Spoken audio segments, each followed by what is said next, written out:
आगे जो घटना है लखीसराय की जकर, ये दिखता है कि पूरी तरह से पुलिस प्रशासन का फेलिटी दिखा रहा है करके, ये बिहार सरकार का फेलिटी दिखा रहा है करके, पूरी तरह सरकार फेल कर गई जाकर। सवाल तो उनपे खड़ा होता है ना, जब ये काम हुआ, आप सब जगह बैठ के मीटिंग हुई कि घाट पे किस तरह से सुरक्षा रहेगी, क्या लॉ एंड ऑर्डर रहेगा, क्या फोर्स रहेगा, क्या एक्शन होगा। तो जब इतनी एक्शन करने वाली पुलिस थी तो फिर पुलिस कहाँ थी? एक आदमी ने 6 लोगों पर गोली चलाई, 10 कारतूस बरामद हुए हैं, तो कहाँ थी पुलिस? मुख्यमंत्री जी को इस सवाल का जवाब देना पड़ेगा। हमारे एक कार्यकर्ता गए थे मिलने के लिए, और क्या वीडियो पर बोल रहा है, गैंगस्टरों द्वारा प्री प्लान के तहत संज्ञेय अपराध किया गया है। ये एक व्यक्ति का किसी की हत्या नहीं है, ये तो नरसंहार के अंतर्गत 6 व्यक्ति आते हैं। अपराधियों की ओर से नरसंहार का पूरी तरह प्री प्लान्ड था, उसमें कई सफेद लोगों का नाम आ रहा है। लखीसराय की जकर, ये दिखता है कि पूरी तरह से पुलिस प्रशासन का फेलिटी दिखा रहा है करके, ये बिहार सरकार का फेलिटी दिखा रहा है करके, पूरी तरह सरकार फेल कर गई जाकर के है, सरकार कहीं दिख नहीं रही है। और आपने देखा विधानसभा में कि बिहार के मुख्यमंत्री के डिरेल हो गए हैं जाकर के, उनका मानसिक संतुलन पर बिगड़ गया जाकर के है। तो बिहार को चलाने वाला कोई व्यक्ति दिख नहीं रहा जाकर के, पूरा बिहार अपराधी और माफियाओं के चंगुल में चला गया जाकर के। ठीक है, हमारे भाई विजय जी ने कहा है बालू माफिया, शराब माफिया और जमीन माफिया, इसका खेल हो रहा है। और यहाँ की जो घटना है, एक दर्दनाक घटना है, निर्मम हत्या की गई जाकर के, और यहाँ के एसपी जो हैं मामले को घुमाने का काम कर रहे हैं जाकर के, और नया एंगल दे रहे हैं जाकर के। जबकि 2 साल पहले भी और 6 माह पहले भी उनके परिजनों ने प्रशासन को गुहार लगाने का काम किया था, कोई सुरक्षा का प्रबंध नहीं किया गया करके। पूरी तरह यहाँ के प्रशासन पुलिस प्रशासन विफलता जाकर के है। हम चाहते हैं निश्चित तौर पर यहाँ के एसपी को हटाया जाए, सिटिंग जज से जांच कराई जाए सारी घटनाओं का, सीबीआई की जांच सरकार कराने का काम करे जाकर के। और इस सारी घटनाओं के जो बिहार में अपराध बढ़ रहा है, हम देख रहे हैं खगड़िया में किसान को गोली मार दी गई है, बेगूसराय में घटना घटी है। पूरे बिहार में कानून का नाम खत्म हो गया है, पूरी सरकार कानून व्यवस्था ध्वस्त हो गया है बिहार में आकर। बिहार में डर भय का माहौल हो गया है, बिहार की जनता भगवान के भरोसे रह गई है। इस अवस्था में नीतीश कुमार अब सरकार चलाने लायक नहीं है, उनको इस्तीफा करना चाहिए नैतिकता के आधार पर। अन्यथा हम चाहते हैं सरकार बर्खास्त हो, इस सरकार को बिहार में रहने का अधिकार नहीं है। जो हालत जब से महागठबंधन की सरकार बिहार में आई, फिर से बिहार में अपराधियों का मनोबल बढ़ गया करके, चारों ओर भ्रष्टाचार अपराध का बोलबाला हो गया है। उसकी बड़ी घटना लखीसराय का जाकर के है, काफ़ी दुखद घटना है। हम लोग मांग करते हैं उस परिजनों को सरकारी नौकरी दिया जाए, मुआवजा दिया जाए, और स्पीडी ट्रायल चला करके उन तमाम जो आरोपी हैं उनको मतलब गिरफ्तार करके फांसी सजा दिलाने का काम किया जाए। इसकी भारतीय जनता पार्टी एनडीए मांग करती है।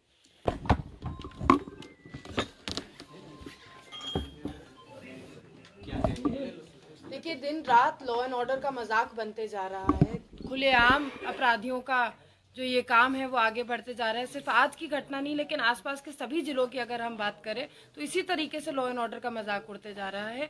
बिहार सरकार पूरी तरीके से प्रशासन को अपने मनमर्जी चलाने का काम दे रही है।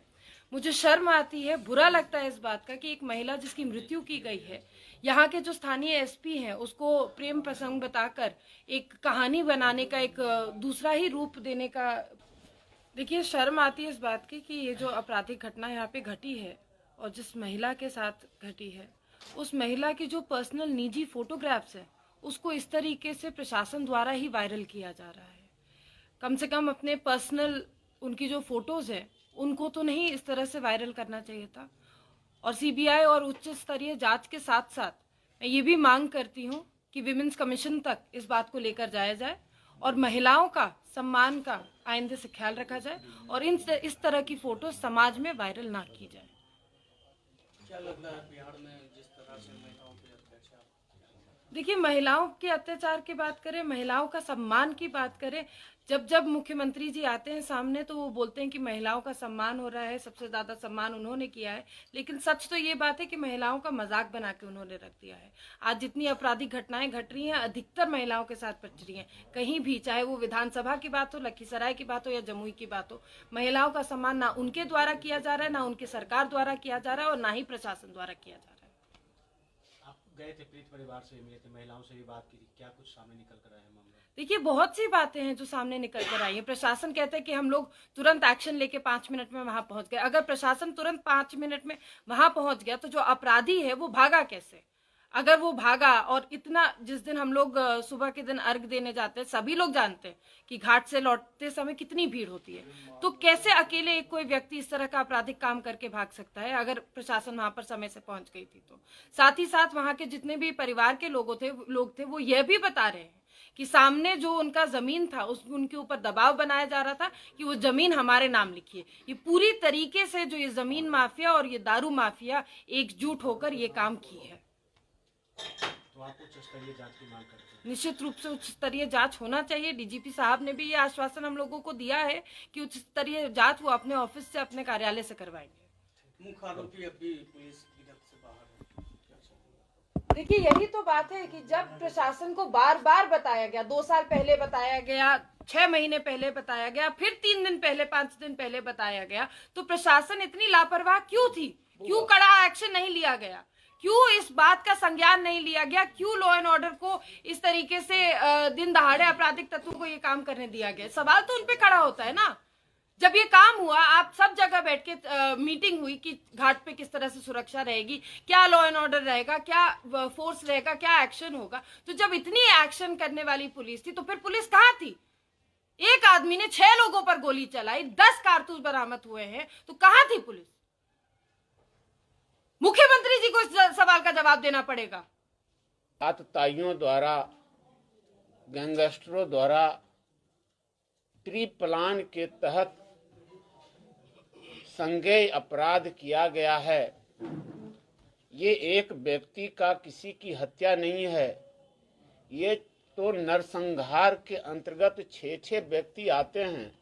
अपराधियों की ओर से नरसंहार का पूरी तरह प्री प्लान्ड था। उसमें कई सफेद लोगों का नाम आ रहा है, जिसमें हमारे नेता विरोधी दल विधानसभा ने स्पष्ट तौर पर मीडिया के सामने, प्रशासन के लोगों के सामने रखने का काम किए हैं। हमारी मांग है कि उस संज्ञेय अपराध में जो जो नाम नेता के द्वारा, परिवार के सदस्य के द्वारा आ रहा है, उस एंगल पर भी जांच होनी चाहिए।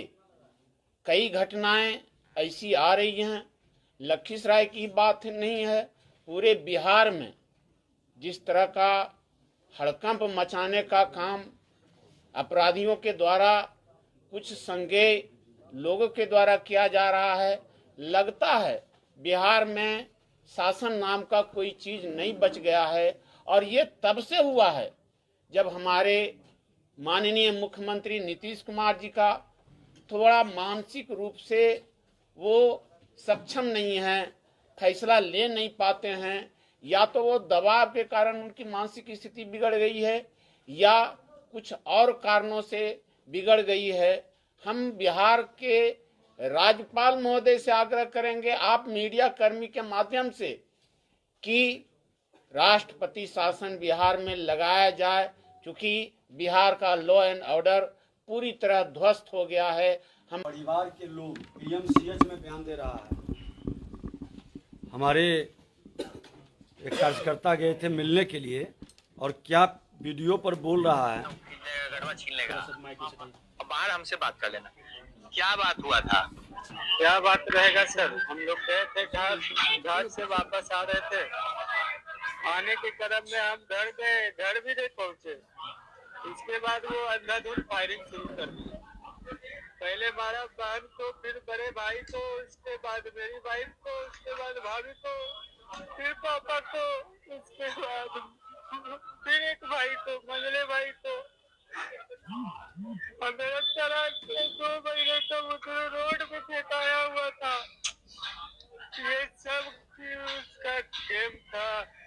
सब संपत्ति हड़पने के लिए। जमीन है बलग में मेरे सामने पड़ती, 1.5 कट्ठा का प्लॉट है। इसमें जो है वो बोल रहा था ये हमको दे दो, नहीं तो हम तुमको बर्बाद कर देंगे, उजाड़ देंगे। वही किया, वो मार के उजाड़ दिया। और क्या? कौन? छोटू उर्फ आशीष था नाम उसका। कहाँ का रहने वाला है? वही मेरे पंजाबी मोहल्ला घर के बलग का था। और पहले भी बहुत डिस्टर्ब किया वो हम लोग को। ये जमीन हमारे नाम कर दो, जो पैसा देते हैं रख लो, नहीं तो हम तुमको छोड़ेंगे नहीं, किसी को भी नहीं छोड़ेंगे, बर्बाद कर देंगे। कर दिया बर्बाद पूरा परिवार को। हिम्मत रखो, तुम्हारे साथ न्याय होगा, किसी से डरने की जरूरत नहीं है। जो सत्य है वही तुमको बोलना है। यही हुआ है मेरे आँख के सामने। तो वहाँ था, कौन नहीं था, अशोक मोदी था, अरविंद पासवान था, कुछ नहीं बोला। अरविंद पासवान ऐसे बोला भाग जाओ, अशोक मोदी भी ऐसे बोला भाग जाओ, ऐसे मार दो तो तोड़ो। हमें कल्ला क्या करते, हम परिवार को बचाते कि उसको मारने जाते। नहीं, हिम्मत रखो, तुम्हारे साथ न्याय होगा, हिम्मत रखो।